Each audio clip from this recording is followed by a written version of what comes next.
pirmais, kā mēs varam vispār atklāt Dievu, ir pasmaidīt.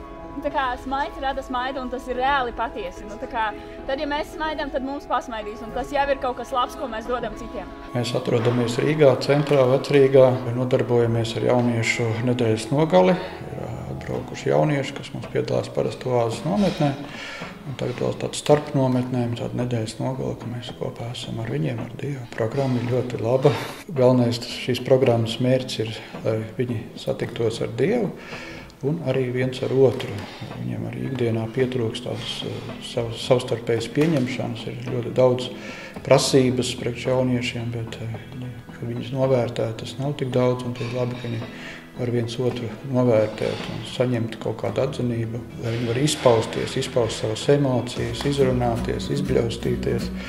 Un, tikai, kad cilvēks atver savu sirdi, tad arī tur kaut kas var ienākt iekšā.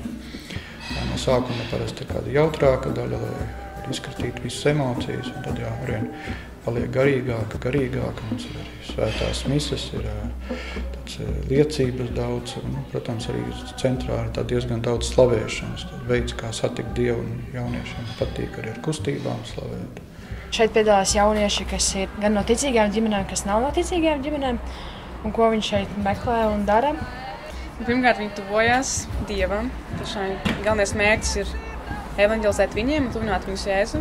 Viņi to dara viens caur otru arī kopā, draudzībā, un tā ģimeniskā sajūta ļoti svarīga. Mēs saskatījām jaunieši šajā nedēļas nogalē ir no 40 Latvijas pilsētām. Tas ir tiešām fantastiski. Tā ir puse no Latvijas pilsētām, 81 Latvijas pilsētām ir. Un vecums ir no 13 līdz 25 gadiem. Tas, ko mēs ļoti visi gaidām, īstenībā pirmo reizi tas notiks, man liekas, savā ziešana.